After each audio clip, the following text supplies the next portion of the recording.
nabanggit ko kanina na parusa sa marami pong commuters ang paglilipat-lipat ng iba't ibang klase ng transportasyon na sasakyan mo sa Metro Manila. Tapos medyo ang panahon gaya pa ngayon, yung accessibility ho ba na tinatawag, lalo higit sa mga PWDs, person with disabilities.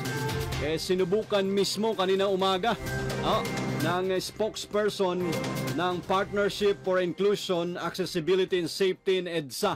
May tinatawag palang bagong grupo na ganito. Saglit nga po at nang makausap natin sila. Probinsya Interview. Nasa linya natin ngayon si Romel Bulagcaster San Pascual. Siya po ang spokesperson nitong ano bang basa dito? Piase.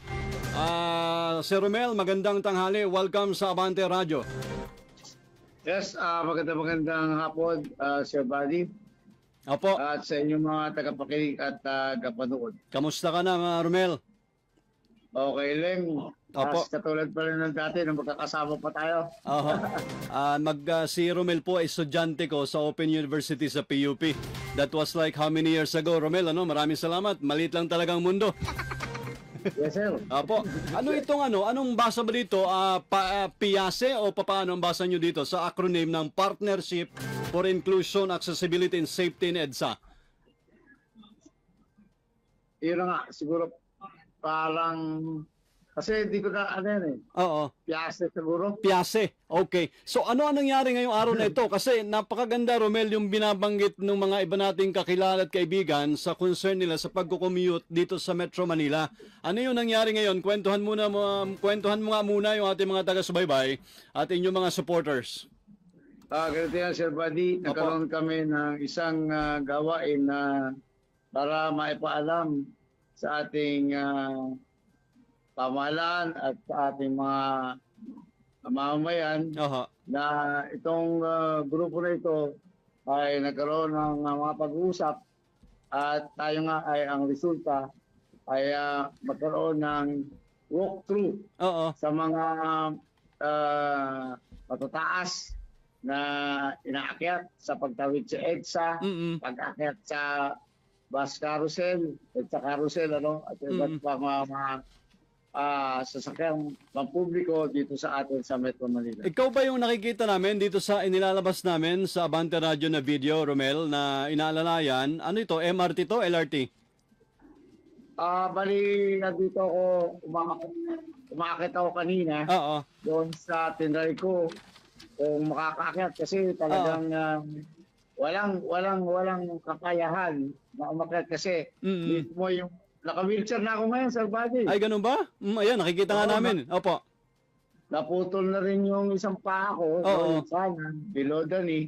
So, talagang, ang ano po natin dito ay talagang sa tingin pa lang at mga kwento at sa obserbasyon ng ating mga kasama, dahil nagtatanong ako, nangihiram ako ng mata, para malaman ko kung ano yung nagiging kagarapan sa kapaligiran ko. Tama naman. Ay wala talaga siyang rampa para sa wheelchair user. So talagang mahirap, lalo tigit sa kaso mo, Romel, na siyempre maliban sa wala kang talagang paningin nga, kamo naputulan ka pa ng paa, how much more din sa mga buntis, sa mga senior citizens din, mga magulang na may mga akay-akay na bata. Yes, sir. Kaya yun yung mga kasama natin sa ngayon na ilang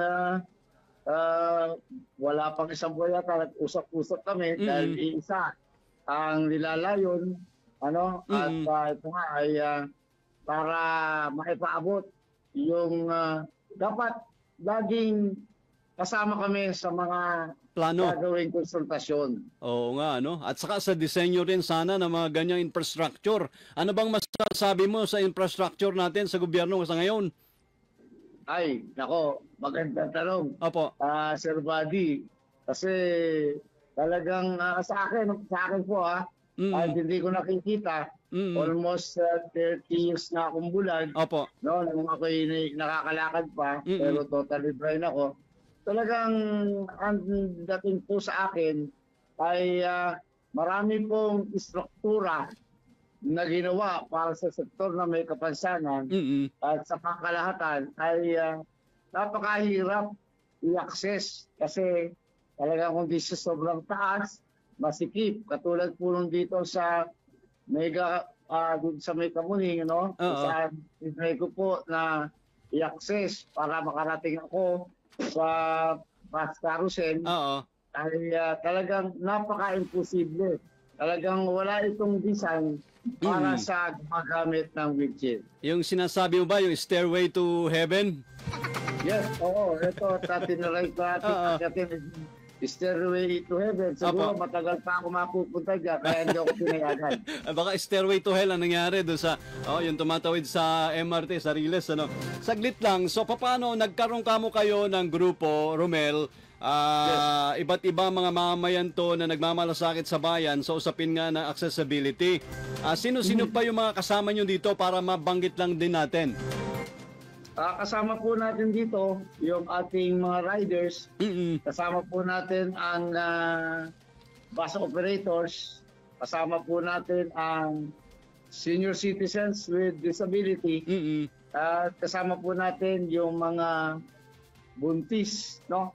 Na talagang bahagi po ng vulnerable sector na dapat po ikonsidera ng ating mga nasa pamamahala, lalong-lalo na sa programa dito sa gagawing pagbabago, rehabilitasyon ng EDSA. At isa po na number one at talagang nakausap natin na talagang umaagapay po sa atin ngayon ay ang Aksyon Dapat. Aksyon Dapat. Ano ito? Anong grupo to? Aksyon Dapat, Romel?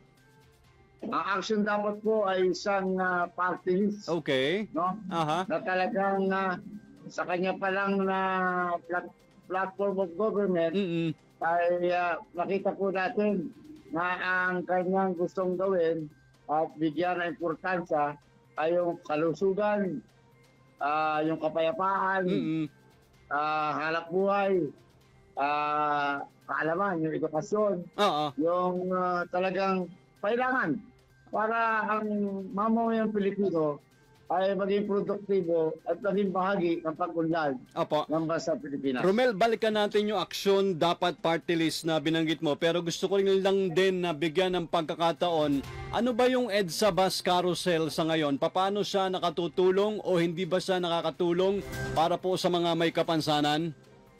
Mga buntis at iba pang senior citizens? Sir Buddy, talagang tayo naman, naging professor kita. Tayo lang ay sa totoo, no? At talagang, yung pong EDSA Carousel na wala pong konsultasyon na naganap para po sa iba't ibang mananakay, sektor ng mananakay. Kasi po, ang talagang naapektuhan na nito ay hindi po yung vulnerable sector. Hindi lang persons with disability. Pati na po ang kabuuan ng ating commuters.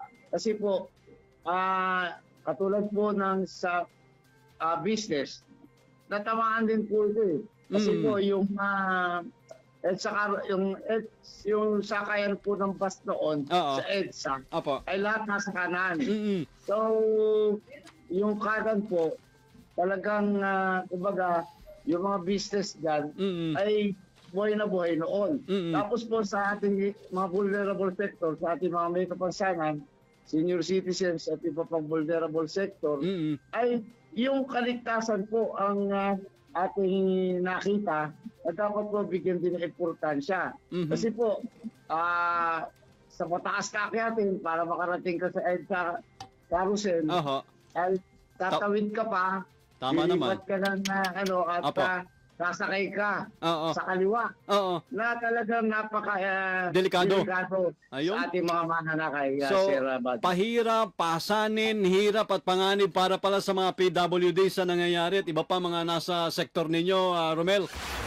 Totoo po yan, Sir Buddy. At, may iba pa bang may iba pa bang option na po pwede kayo nakikita sa grupo nyo? Sana po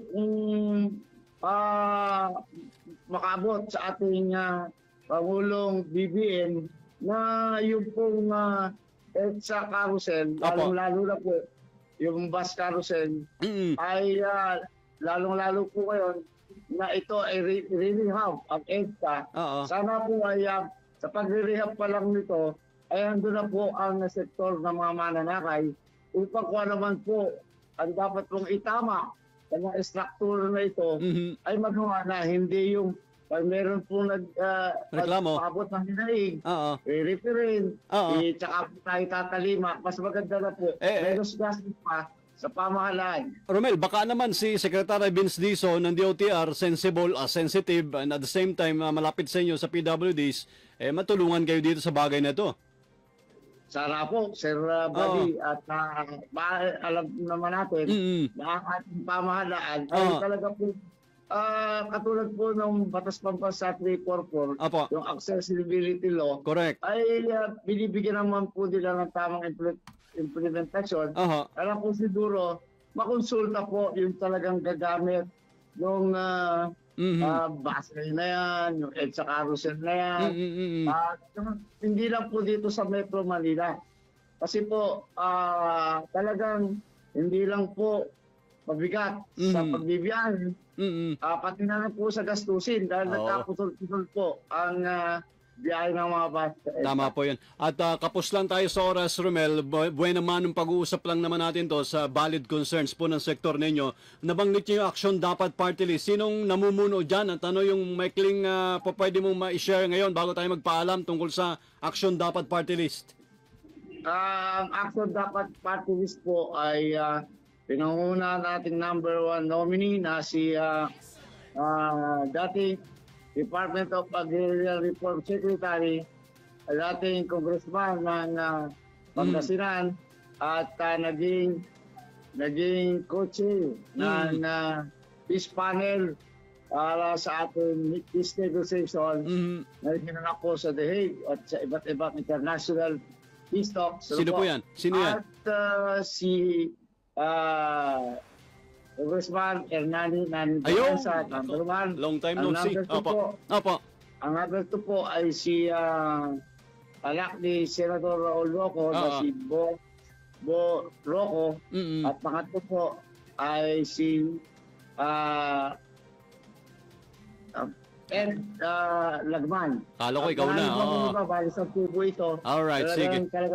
Talaga pong tunay na ang layunin ay makapaglingkod po. Hindi lang po sa isang sektor.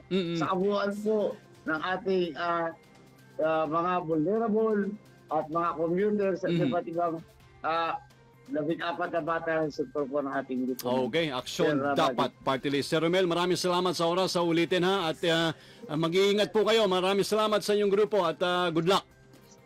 Thank you very much, Sir Buddy. Mabuhay. Mabuhay ang inyong programa. Thank you, sir. Mga kaabante, yan po si Piase. Ayun, Partnership for Inclusion, Accessibility and Safety in EDSA spokesperson Romel Bulagcaster San Pascual. Mga katawan din sa Aksyon Dapat Party List. Pasyal Probinsya.